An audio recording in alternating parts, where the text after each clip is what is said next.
Good evening, everyone. Tonight, the winner of our first $1,000 Space Microgrant Award has been selected. NASA is having a symposium on the macroeconomics of space and their contribution to it, and how you can participate.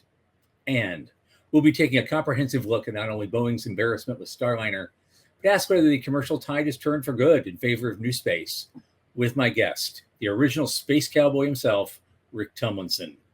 From the news desk at the Center for Space Commerce and Finance, my name is Thomas Andrew Olson, and this is The Unknown Quantity.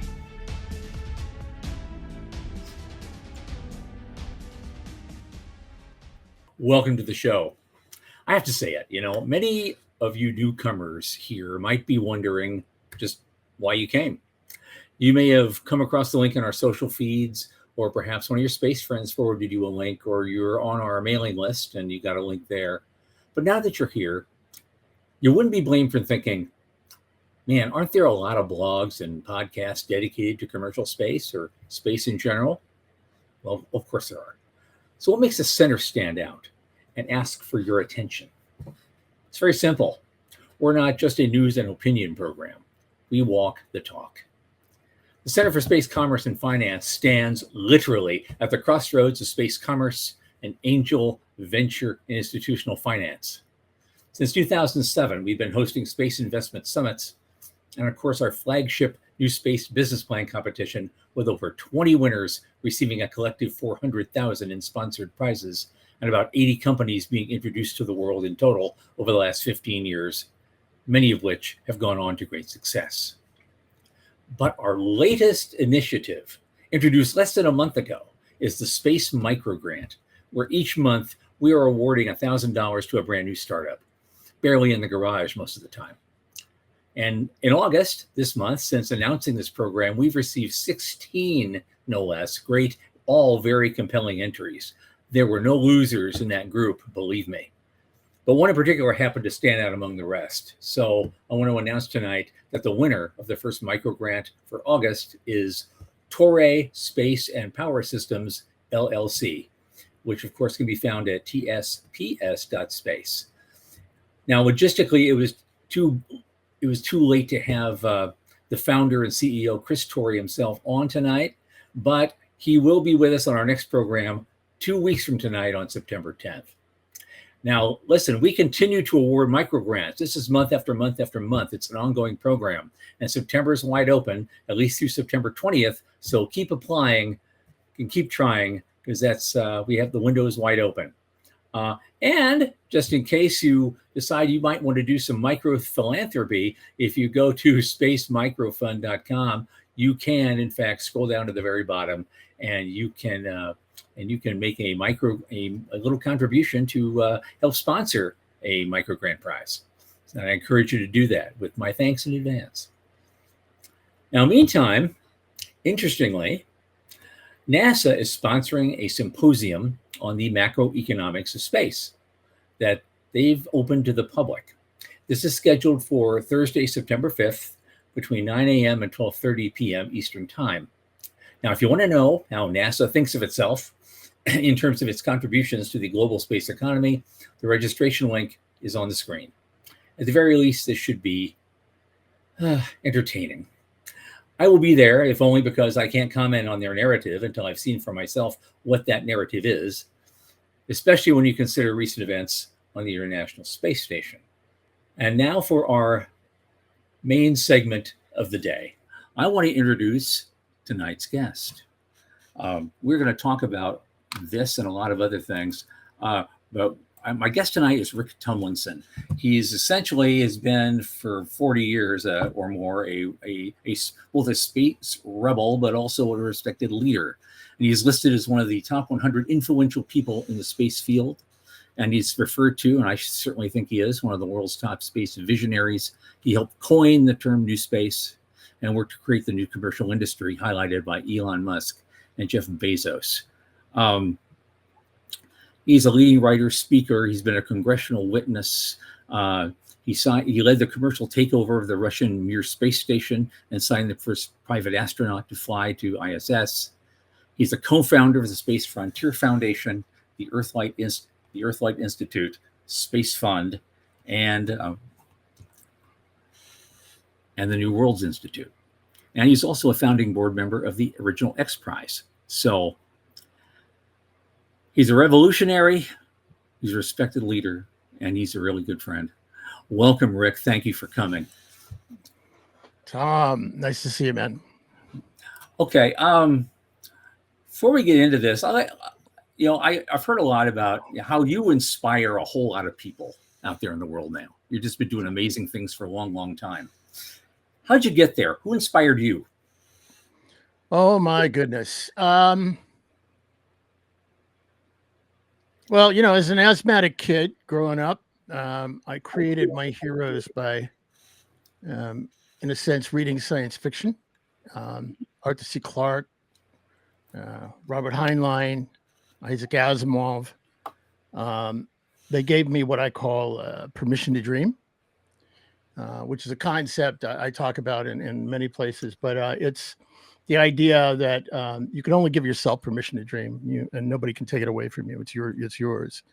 And they gave me a dream. I was inspired by my dad, my grandfather. They're with the Texas heritage. My mom, little English lady who was just a little powerhouse, and they were both service people. My dad, we call him Sarge, was in the military forever, and then my mom helped found Meals on Wheels of East Texas, worked with the elderly, and all of that. So come from sort of a service family. Mm-hmm. But then again, it's one of these things where the inspiration I get is largely from the people that I work with on a day-to-day basis at any point in time in my life. And, I was amazingly luckily enough to get to work for Jerry O'Neill, who wrote The High Frontier, which is required reading for anybody in our field. The Bible of our field, in a sense. I have a dog-eared copy on my... There you go. There's a couple of them back here behind me somewhere. Yeah. But the thing about Jerry was, look, I was just an upstart. I started the L5 Society of New York City on the Intrepid aircraft carrier back in the 80s, and ended up volunteering for Dr. O'Neill, who was in Princeton with the Space Systems Institute, which is not the same as the organization today, very different organization back then. And I remember talking to Dr. O'Neill and saying, look, I'll do anything. I'll sweep the floors, whatever, I'll take it all, whatever. And he was very kind, and his partner, Freeman Dyson, and they listened to this crazy kid who was me. And, I originally, quick story, back in college, I had been largely self-taught. I was a terrible student. I was one of the students that got in fights with all my teachers, walked out of the room, all that kind of stuff, Always thought I was smarter than them, whatever. So I had terrible grades. And then one weekend, I found myself stoned out of my mind, sitting in the student union. And there was a guy named Timothy Leary talking about Dr. O'Neill's book. First time I'd ever heard about it. And talking about building what they used to call colonies, what we would call communities now in space. That inspired me, but I didn't know what to do about it because, again, I was having such a good time. Worked my way into the theater department, largely because that's where the girls were, and got a tech job. I found myself working backstage, miking up the speaker that night, who was a guy named Gene Roddenberry. I asked Mr. Roddenberry how I could do this. I asked him how I could do the High Frontier. He knew about it. How I could make Star Trek happen, because I was a terrible student. And won't tell you the full story, but basically he said, look, you know what I did before I got Star Trek? I said, no. And he said, I used to drive a black and white. I was in the LAPD. And I used to drive around LA with my scripts on the seat next to me. And he said, I just had to never give up. I kept going and going and going until I finally made it. He said, if I can do that, you can do it. And it fired me up, and I went for it. So it's those kinds of things that, to your listeners, I would say this, just always be open for the input, wherever it's coming from. I've gotten advice from homeless people or ladies checking me out at a grocery store. I don't, some of the best advice in the world. You never know where it's coming from. That's true. Many times people are held up as the bastions of wisdom have far less wisdom than the person you're standing next to in line. That's something that happens to me a lot. I'm aware of that, and it's like when I go out and I do my stuff in life, I never know who I'm going to run into who's going to have something interesting to say. And I like to think, the great bird of the galaxy or whatever sent that person my way for a reason. Yeah, I always think that, and so I take to heart what's happening out there. Yeah, the message, the universe is often sending you a message. It's just a matter of whether you're on receive or output, And look, frankly, in my job and what I do, which is, my job is largely to express my opinion. That's kind of my job, in a sense, to try and move the culture in a certain direction by changing conversations. Mm-hmm. So I'm on output a lot. So I have to, as you'll know by the end of this 45 minutes, but I have to stop and listen now and then. And when I do, I learn a lot. Good. Let's fast forward just a little bit, because you and I have been in contact for many, many years. I've known you about over 20 years now. And I was, an advocate of Space Frontier Foundation for a long, long time, and still am. Back in those early days when we were touting the whole idea of new space, and everyone was really excited about it. But back then, we had a lot of guys with great ideas and no money. And now you fast forward another 20 years. Now here we are. I just talked about this in the last show. We got like 600 billion or something is going into the space commercial sector, as they put it. And that's huge. And it's just growing every year. And it seems to grow without regard for what's happening to everything else in the economy. And so when I get a conversation going here about this, now we're talking about our old nemesis used to be, the legacy government contractors. We used to jokingly call it old space. We don't really call it that. I call them the legacy contractors, cost plus, that kind of thing. And one of those contractors in particular is Boeing. Now, they've been around since the beginning, and they've built a lot of great stuff for all the various programs and the shuttle and ISS. And now it seems like they're having more than just a bad year. They're having an existential disaster. How do you build something? How do you spend billions of dollars building something like the CST-100 and then stranding 2 astronauts on the ISS for 8 months? Yeah. Now, first, I do want to correct something, and that is that you had mentioned that I helped coin the term new space. That was actually a group effort by a bunch of great people in the Space Frontier Foundation. And I kind of happened to be in the room, let's say. So, but the idea, and that actually does tie in, because our definition at the time of a new space company was one that was built, funded, designed, or structured to participate in the opening of the frontier. Yeah. Now, that's different from these legacy companies, or what we call, Eisenhower warned us about, the aerospace industrial complex. And they're largely designed to serve a constituency that doesn't really care about opening the frontier, right? They don't care. They don't have a goal other than raking in the money. And what we're seeing with Boeing, it's so sad, and made me quite angry, as you probably saw. Anybody who wants to follow me on LinkedIn, as you know, they're going to get my pre-coffee message pretty well every day. And sometimes that's not a happy call, a happy message. What we see with Boeing is an aerospace contractor that kind of lobbied their way into a program. Now, going back to Space Frontier was responsible to a large degree for enabling NASA post-shuttle, which Space Frontier helped kill, post-shuttle. The idea was to set up a market by having several companies compete to carry astronauts to and from the station. And what happened was, they, through elimination, they got down, they had SpaceX, and then Boeing kind of muscled its way in there. And I say muscled its way in there because it's very clear. If you look at the numbers, right, Boeing was paid more than SpaceX to build Starliner than SpaceX was paid to build the Dragon. And as you and I were talking about offline earlier, Boeing is paid $90 million per astronaut to fly astronauts to the station, whereas SpaceX gets 55 million, and they're not flying smaller astronauts. It's just a system that has been warped.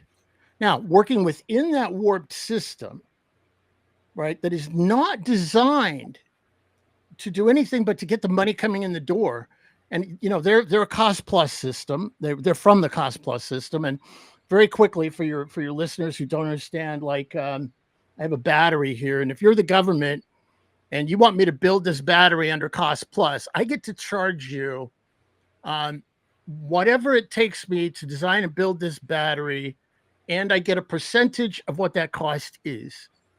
So why would I charge you $10 for this battery and keep 10% when I could charge you $1 million for the battery and keep $100,000? That's what cost plus is. That's how you get $1 million toilets. And that's been going on since the beginning. It's been going on forever. That's the reason we haven't been able to go to space. Yeah, I was at a conference a couple of decades ago. It's like we had an IAC in Houston. I guess 2002. I was there for that, and I talked to this guy, and he just had a display for this hardware he was selling, and it was supposed to be some special plug-in module for the shuttle science lab.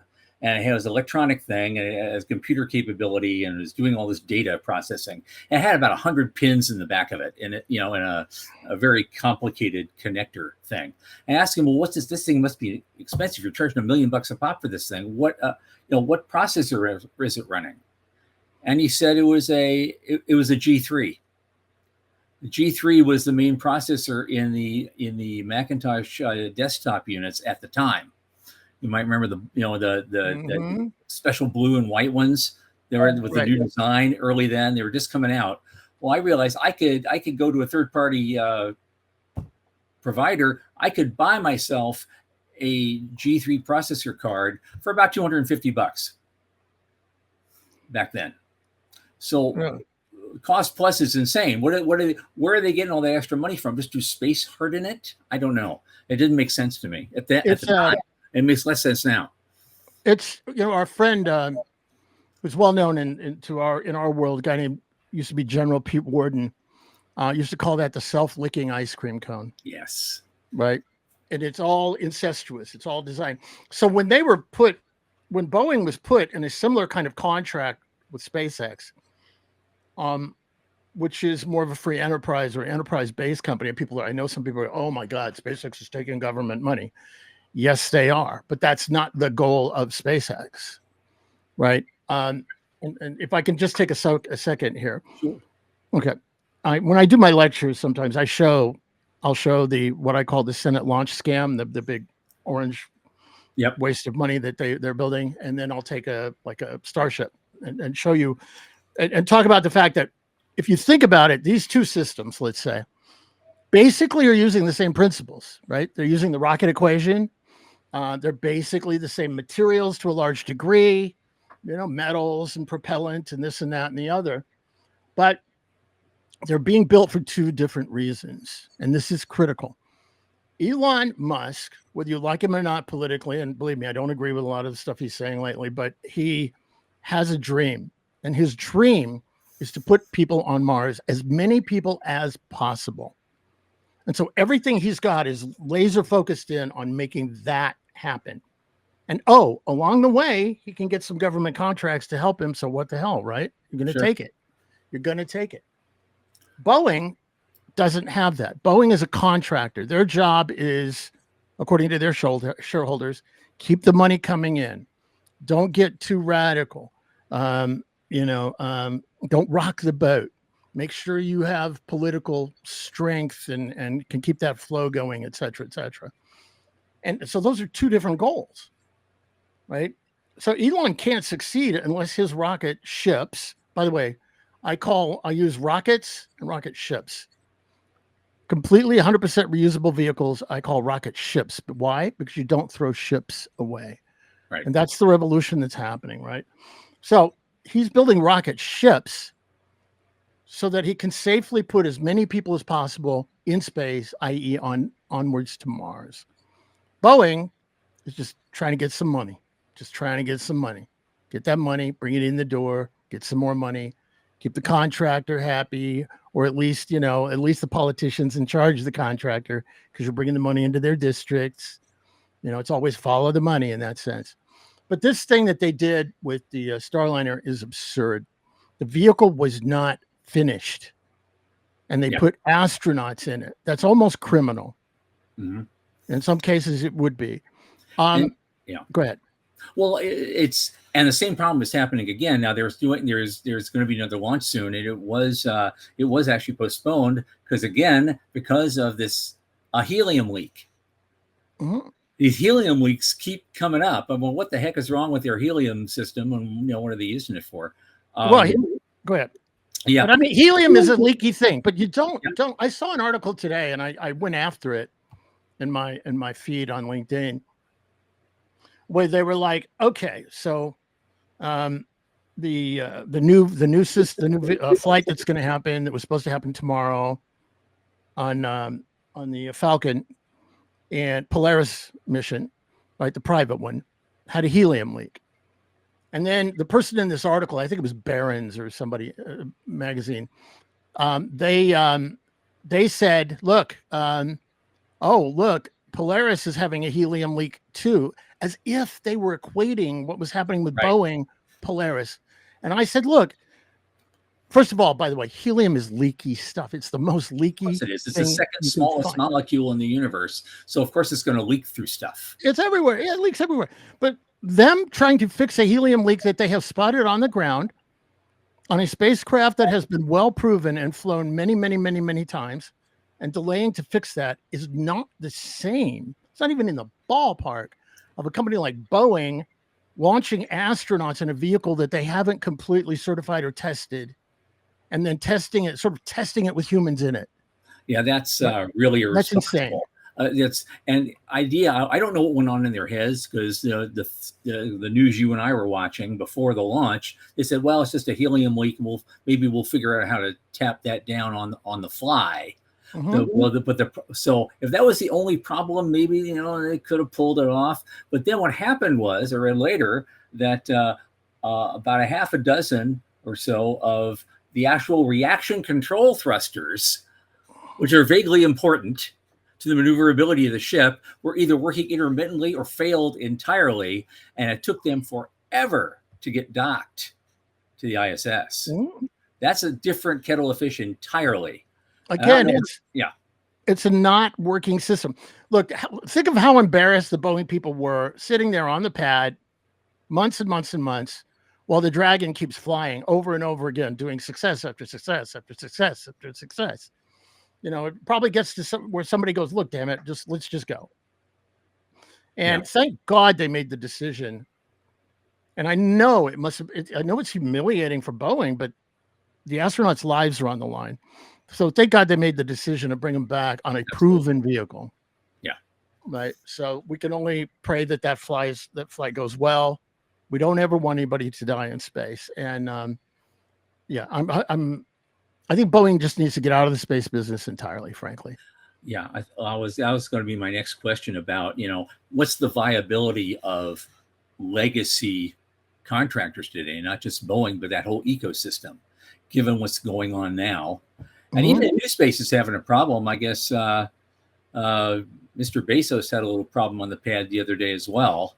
Sure. And so it just shows that, space is still hard. But we can't put those two together. We have to be very careful about that. Absolutely. Now, I have a little problem with my friend Bezos, or Jeff, a little bit on his thing, because you know me, I love to win friends and influence people. And that is that my problem there is that we have another case where Bezos is about to fly the New Glenn, which has never flown. And they've put a very expensive NASA payload on it. You will remember that when Elon first flew the Falcon, he put one of his cars on it. Yeah. Right? The Falcon. Just in case it blew up, it wouldn't be a big deal. But if it did fly, it was great PR. Mm-hmm. So I'm a little bugged that NASA is putting this very expensive system, this exploration system, Mars system, on a vehicle that's never been proven. That really bothers me. I actually wrote a letter to Jeff and said, Jeff, you shouldn't do that. He obviously, didn't pay attention, whatever. But I think that we have to test systems before you put expensive payloads or people on them. Absolutely. Yeah. Absolutely. We want a market. We want a market. We want multiple competing entities flying, but we don't want to lower the standard to the low end of capability. You raise the standard to the high end of capability. Mm-hmm. Yeah, it also got me about that is that in that last round of specific funding they got for development from NASA at the time, a few years back, Boeing got most of the money. They got like 4.2 billion, and Elon got 2.6. But look where he went with that. Like he used that money a whole lot better, obviously, than Boeing did. And Boeing's still trying to write off a loss, which makes I just really would like to see their books. I just doesn't make sense to me. But anyway, that's a whole nother thing. We could go all night about that one. So I know. Well, yeah, we should talk a little bit about your latest ventures. You have, you were a co-founder of the Space Frontier Foundation. That goes way, way back. But right now, I'd like to hear more about both the New Worlds and Earthlight Foundation. Yeah. So what happened? And what happened? By the way, I had Space Fund. We did our last round, $20 million raise, 21 companies under management, all surviving, which is unheard of for venture capital. That's why they do what they call spray and pray. So I'm very proud of that. Don't have any unicorns, but all of our horses are alive. Let's put it that way, right? So I'm really happy about that. Handed that off in January to a new management team led by a guy named Dan Schatzman. They're out to raise $100 million fund now. Very happy about that. And putting my time now into Earthlight and the New Worlds Conference that we have November 1 and 2 at Space Center Houston. Oh, they're a little graphic. How cool. Man, you guys are fancy here. But yeah, we're excited about it. We've done it in Austin for many years. But this year we wanted to go uptown. So we're in the 500-seat IMAX theater. New Worlds is a Renaissance conference. We're going to talk about China and the U.S. moon race. We've got Dr. Moser, former chief scientist of Space Force. Namrata Goswami, one of the world's top China experts. We're going to talk about that. But we're also going to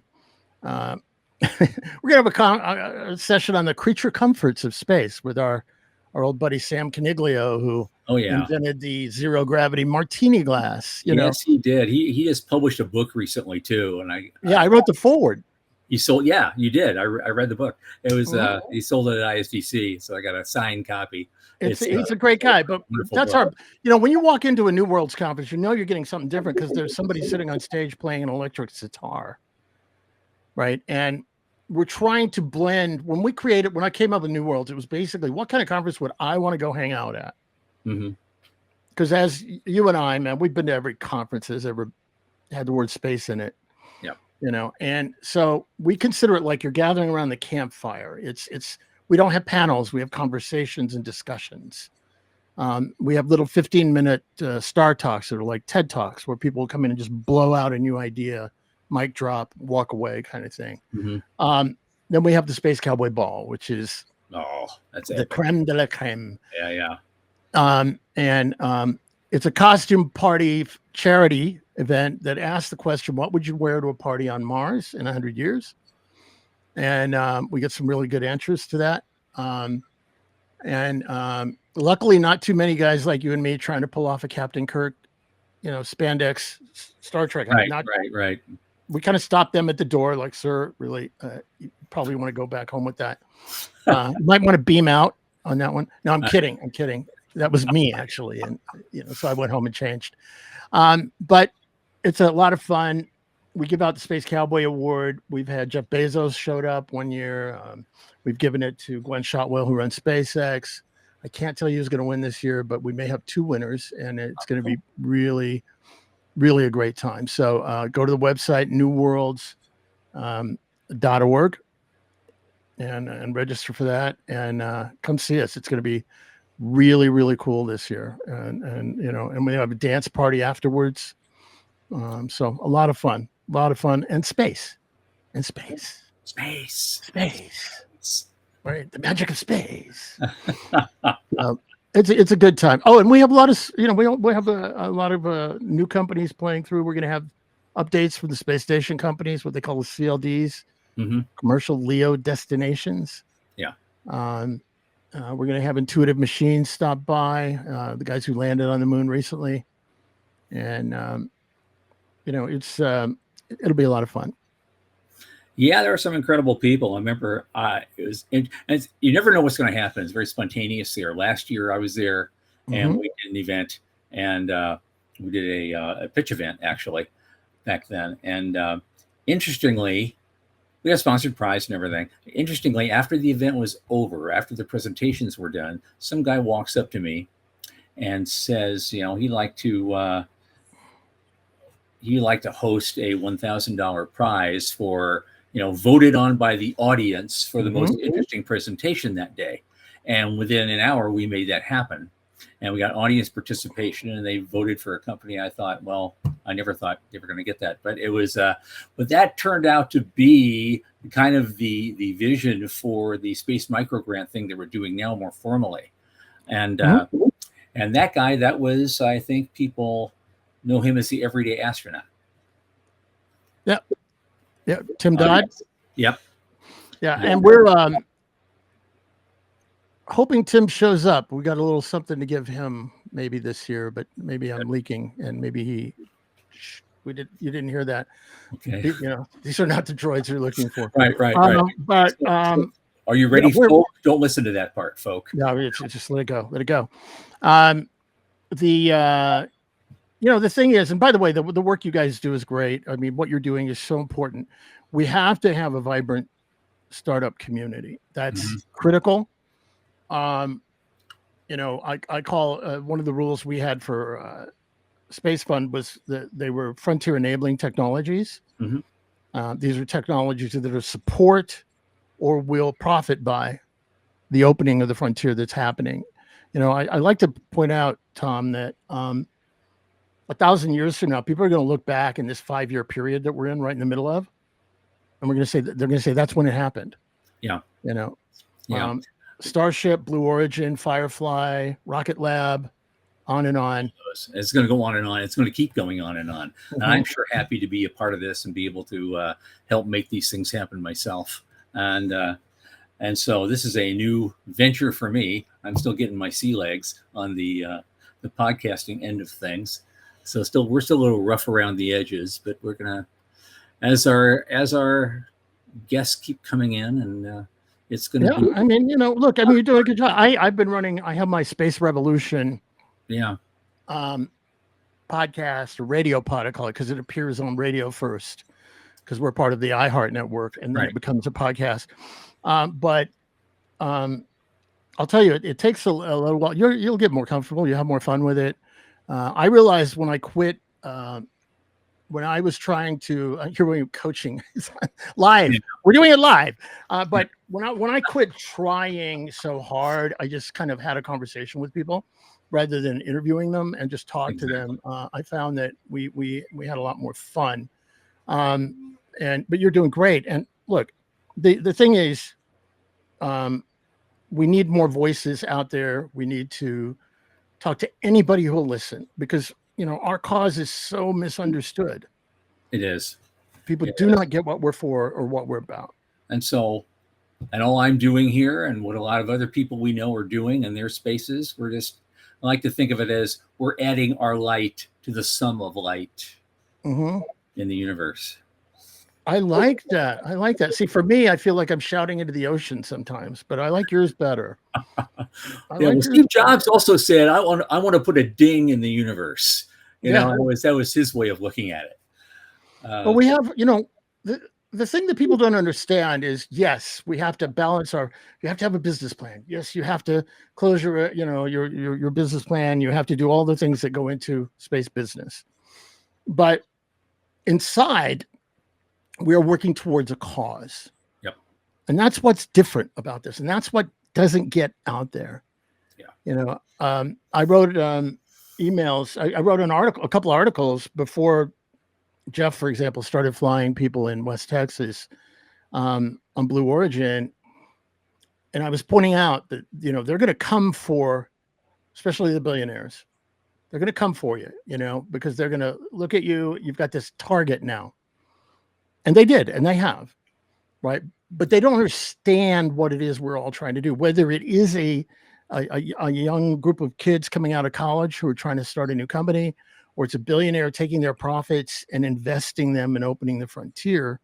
We're doing something that humanity desperately needs, and that is we're creating hope.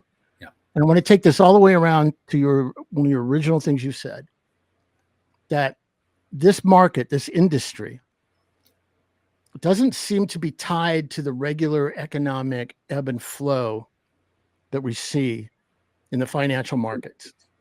It seems to be growing and growing and growing. And there's reasons for that. But one of them is that we represent hope. We are a hopeful investment. Mm-hmm. Right? I think there are two major areas of investment that the planet needs right now more than any other. Those that deal with saving us from the climate disaster, and those that open the frontier. And that's very, very important. And both of those kind of tie together in a way, right? They're both about creating a better future. You know, so when I talk to people about investing, and, you know, I mean, there's a million things you can invest in, but being a part of the future, that's cool, you know, and being able to say, I got in and I worked on this. I worked with this space company before they made it big, and look at what they're doing, Mm-hmm. you know, and listening to folks like yourself, listening to groups like your organization, that's critical for people to do. And we just need to keep getting out there. Exactly. I've been doing the same thing when I do the stuff that we do, when we do the Space Investment Summit, or we do the VPC, for example. I just feel privileged. I get to work with some very, very interesting folks who are building some very incredible things from scratch. And, you know, and a few of them do break out and do really well. There's this company called Spire. You may have heard of them. Mm-hmm. They took part in our business plan competition in 2012 when we were still in the Valley. And that was under the NASA grant days, the glory days of, you know, when we were getting grants from, you know, Pete Warden at Ames. And they were called Nano Satisfy then. And they got in and they went through the program and they did their pitch. They didn't win, but someone that was participating, you know, in the audience, and actually one guy was actually a judge for the competition. They really liked those guys, and we arranged a introduction. And I know that fellow, I'm not going to mention his name, but he helped them get their first $1 million plus going forward. And you know, the rest is history. They just kept going on and on and on. That's one company. That was 10, 12 years ago. More recently, we did, during the COVID period, we did 3 what we call virtual business plan competitions. And you know, somebody actually paid us to do that. You know, but but one of the winners there was a company from Australia called Esper Space Imagery. Okay. It's called. And in the last year or two, they've gone great guns as well. They've gotten like 20 to 30 million in investment. They're getting contracts. They're going to be launching something really soon, if they haven't already. And I'm just thrilled I get a chance to work with these people a little bit before they go on to do even bigger and better things. And that's what gets me up in the morning, and, you know, makes me want to do this some more. Now, I'm really serious when I say we're building a future space economy, one successful startup at a time. It's like, you know, bricks in the wall that you're building for the foundation, you know, going up.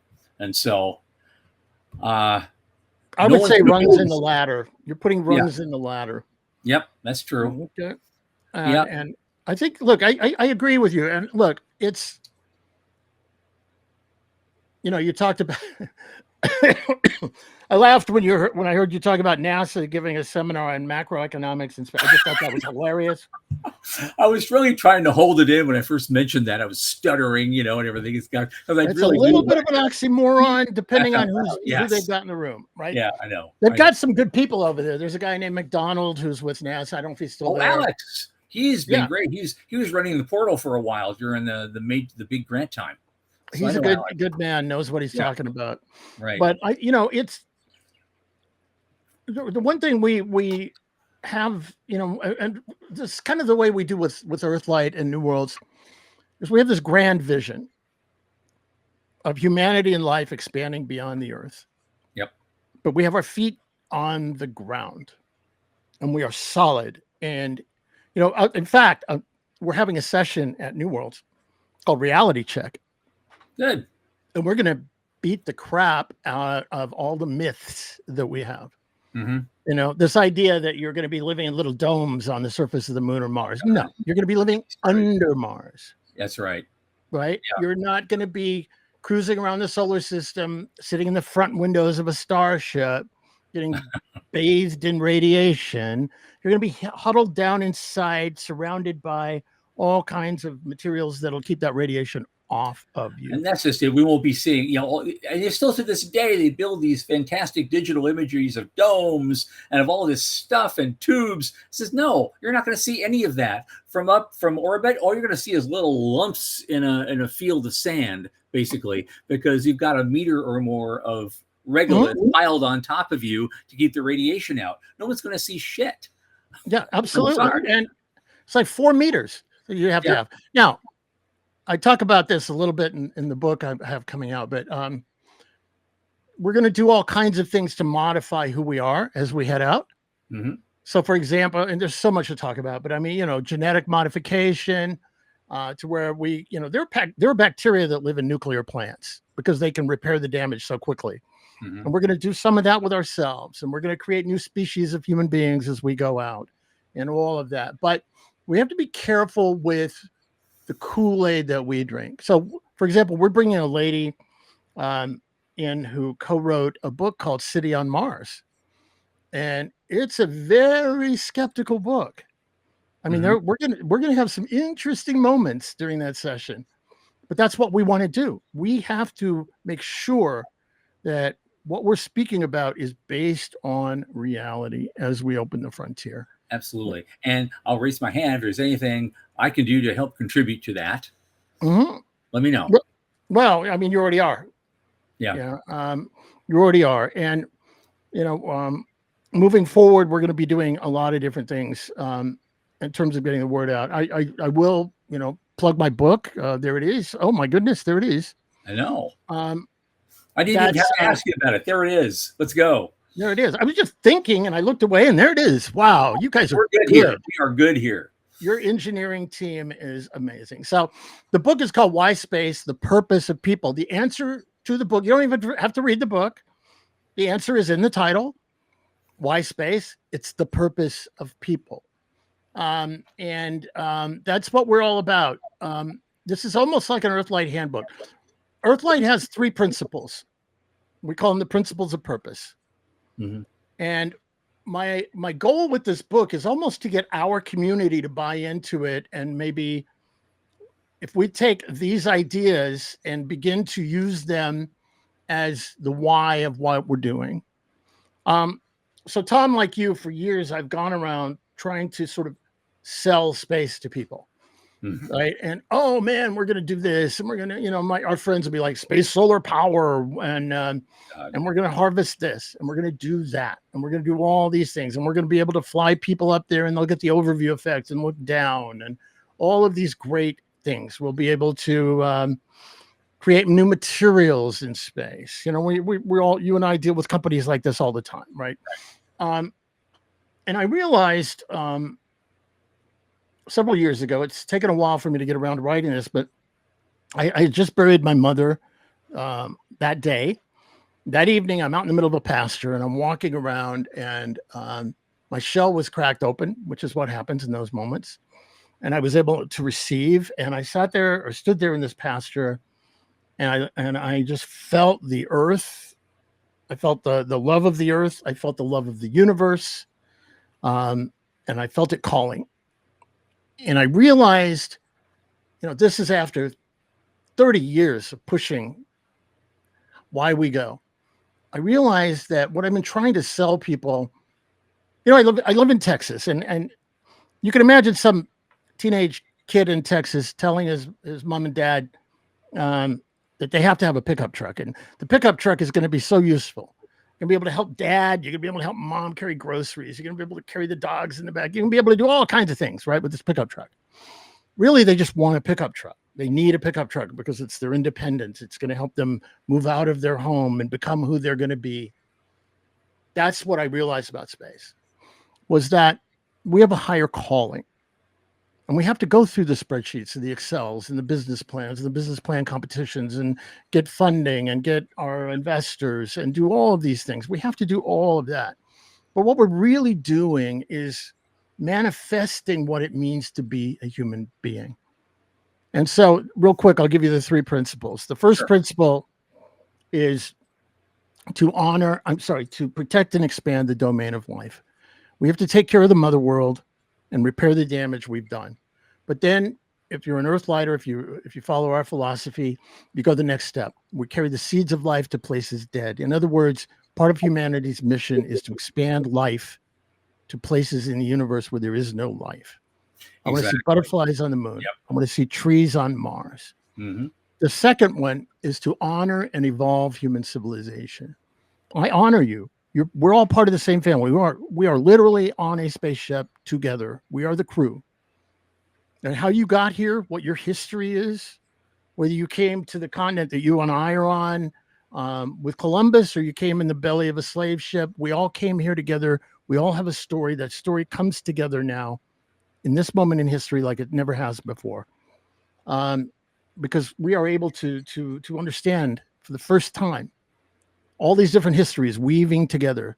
So when I see Me Too or I see Black Lives Matter, these are all stories coming together to explain us in angles that have never been shared. Now I can see a 3D version of what my history is. Wonderful. We're able to look out into the universe for the first time using the Hubble and using the James Webb and see where we're going. We have science fiction writers giving us stories so we can choose.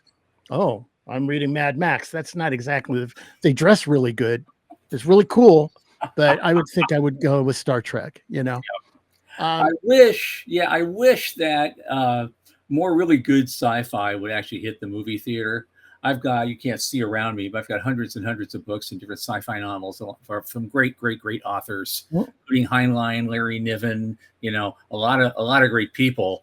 And some of the stuff that comes out of Hollywood right now, I could go to my bookshelf, close my eyes, pick a book at random out of that stack, and that would probably make a better and more interesting and more fun major motion picture than the stuff they're putting out now.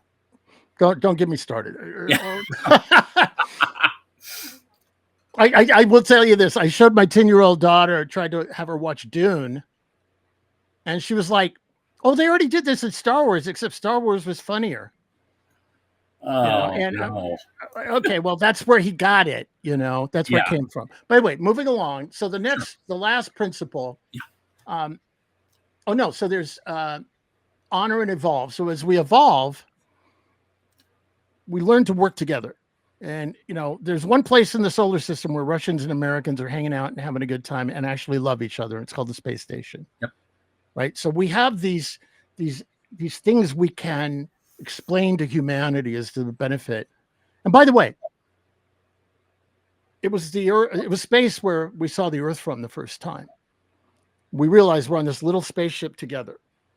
But as we go out and we get into these new spaceships, they're going to teach it. There is no greater environmentalist than a woman floating in a space station, looking down at the Earth, rebreathing her own air, re-drinking her own recycled urine, and eating food that was grown out of the waste that they created in that. That person understands the environment. So we have models that we can use to teach the next generation, which is why we'll come back to it maybe, but one of the reasons I'm against deorbiting the space station. Whole different story. Then the third one is explore and experience the universe. That's the fun one. Yeah. And that's the mandate. You have to get up off of the planetary couch, put down the planetary remote, lay down your planetary iPhone, and get out and experience the universe. Yeah. Now, if you take those three, put them together, and use that as a philosophy for humanity, I think you're talking about a fun place to live and a good group of people to live with as we go out. Absolutely. Now, but that also sounds to me like a philosophical template for our human civilization on this earth to break through the Fermi paradox. Yeah. Enrico Fermi talked about this in the 1950s. He was going, okay, our equations seem to tell us so many types of stars out there. So many of these should have planets. Some of them should be supporting life. So where is everybody? And they had a big meeting about this, a big conference. Einstein, everybody showed up. And they pretty much came to the conclusion that over some period in that planet's civilizational evolution, they have a test. They have a test if they can get it together enough to finally put their differences away, realize what you just told everybody, and actually get off their planet and go somewhere and evolve to the next level. And the theory is most of them don't make it. They don't. Potentially. And so when we're going out and exploring that universe, it's going to be interesting, but also a little bit sad at the same time. Sooner or later, we're going to run across the wreckage of dozens, maybe who knows, hundreds of worlds that just didn't quite make it.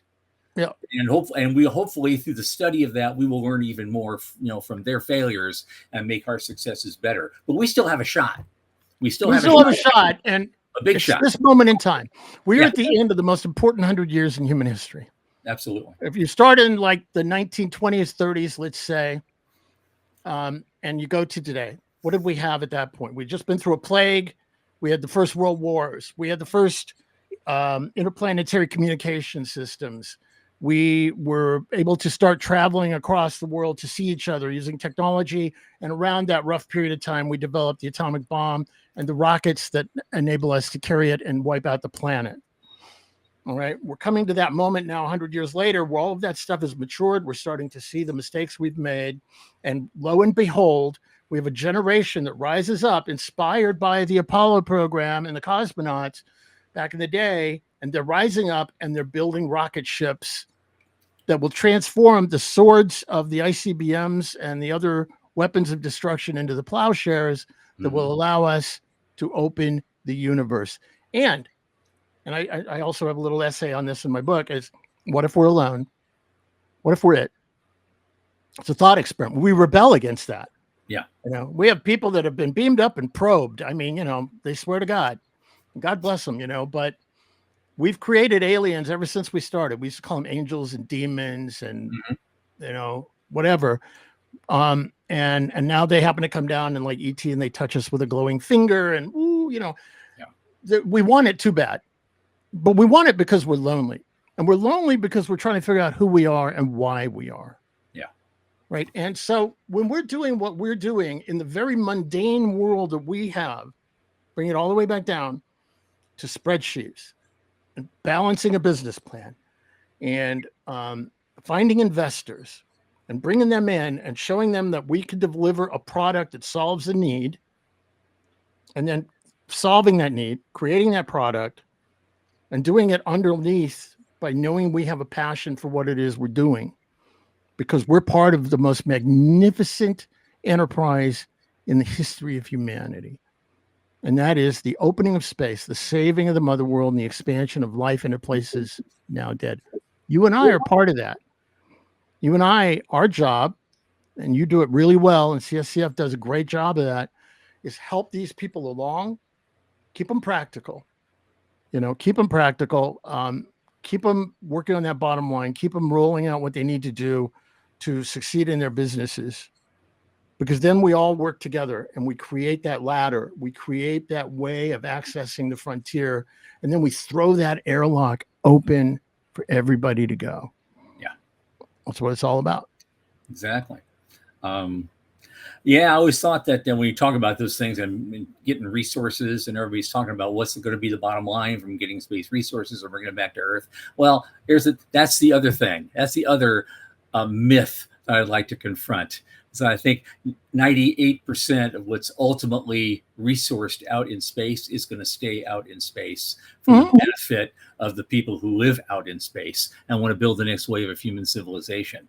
They're going to be they're going to be using carbonaceous chondrite asteroids to build habitats and to build all sorts of things. And maybe if they find a vein of platinum in there, they can trade for a little hard currency once in a while. They might ship that back to the home world, but otherwise it's going to be not only the raw materials, but also the new technologies they may develop along the way that they can also trade for hard currency. Yeah, there's plenty of materials here on Earth. The question is, where do you want to get it, right? I mean, do you want to rip the heart out of a living mountain on this planet, or maybe mine an asteroid impact zone on the far side of the moon, or an asteroid that's still out there and get it there? We have those options. And that's what this is all about, options. Okay. Well, Rick, I guess my producer is waving frantically at me. We're actually hit our time zone very, very easily. We could have done this for another hour at least. Oh, yeah, you and I could go forever. I would have loved it. Maybe someday we'll do this again soon, I hope. We'll do this. Any final thoughts you want to leave us with? No, I just think that we're part of something big.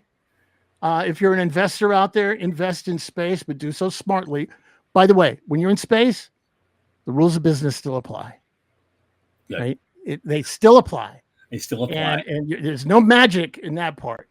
Laws of physics are also kind of important as well. But in the meantime, we go up, we go out, we do it together, and we make a profit for everybody, and that includes saving the Earth. Rick Tumlinson, renegade, rebel, respected leader. It's been great to have you. A check for that. Thank you so much. Thank you, man. Thank you. All right. Cheers. I want to leave you tonight on a special note. Today, August 27th, happens to be what would have been my father's 104th birthday. Andrew B. Olson. He was an amazing man and an award-winning architect. He was also a keen lover of space since the beginning. Some of my earliest childhood memories are of him getting me out of bed at 4 a.m. to see coverage of the early Mercury launches, no less. He stuck with that vigil the entirety of his life. He left us in September 2004, but not without witnessing two final events: the first flight of Spaceship One in pursuit of the X Prize, and hearing my tale of how Buzz Aldrin actually called me at my home to seek advice on commercialization of shuttle-derived technology. Dad got a real hoot out of that one. I kind of did too. But I still miss him to this day. So I thought I'd dedicate tonight's show to his memory. Dad, here's to you. From the news desk at the Center for Space Commerce and Finance, I'm Thomas Andrew Olson. And as always, keep watching the skies.